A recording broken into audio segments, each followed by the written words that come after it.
과거 뉴스 속 오늘은 어떤 일이 있었을까요? 영상으로 떠나는 라떼 뉴스 여행. 영상실록 오늘 N. 안녕하세요. 아나운서 이현웅.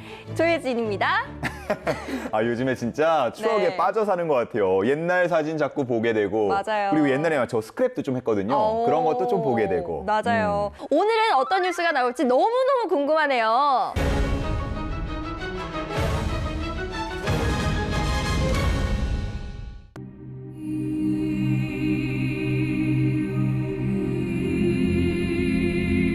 나는 조국의 독립과 자유를 회복하기 위해 한인 애국단의 일원이 되어 적의 장교를 도륙하기로 맹세하나이다. 이 독립운동가 윤봉길 선생이 남기신 말씀 중에 하나입니다.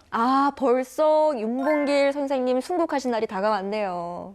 불꽃 같은 짧은 생애를 조국 독립의 재단에 바치신 의사님 영전에 삼가 경건한 마음으로 명복을 빕니다.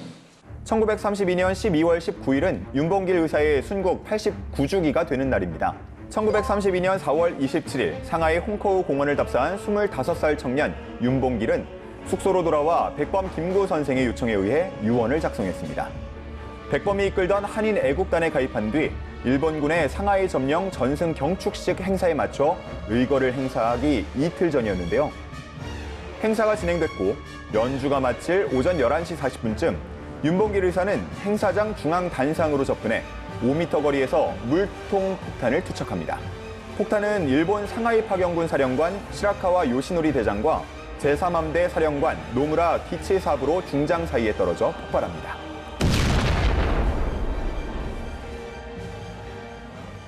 정말 두려웠을 텐데 정말로 대단하실 것 같습니다. 25살이었다고 하니까 더 믿기질 않네요. 네. 거사가 진행된 후 윤봉길 의사는 그 자리에서 일본군 헌병대들에게 붙잡혀 구타당한 채 연행됐고 모진 고문을 받은 뒤 상하이 파견 군법회의에서 사형을 선고받아 이후 1932년 12월 19일에 육군 작업장에서 향년 25세로 총사령을 당해 순국하였습니다. 진짜 나라의 자주 독립을 위해서 노력해 주신 많은 분들 계신데요. 윤봉길 의사 너무 감사하다는 말씀 드리고 싶네요. 네, 맞아요. 항상 마음속으로 그 마음 되새기겠습니다. 자, 이번에는 2008년으로 가보겠습니다. 이번에는 정말 억울한 분 얘기를 좀 다룰 건데요. 네. 어떤 이야기인지 제가 바로 말씀을 드리겠습니다.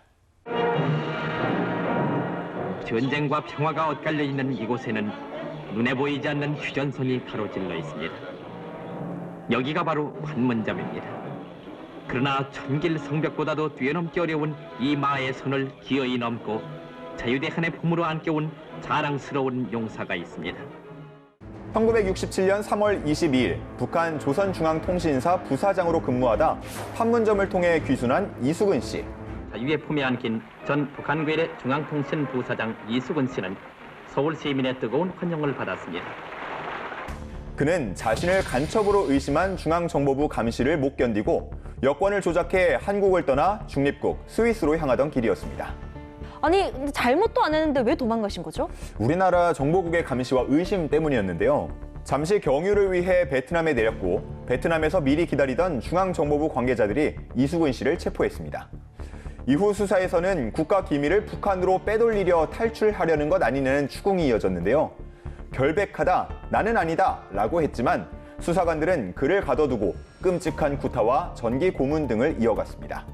그리고 결국 이 씨는 현실이 너무 고통스러워 조서에는 간첩을 인정하는 가짜 자백이 담겼습니다. 이수근은 간첩이었습니다. 선량한 우리를 악랄하게 속인 이수근은 붉은 이리 때 앞잡이였습니다.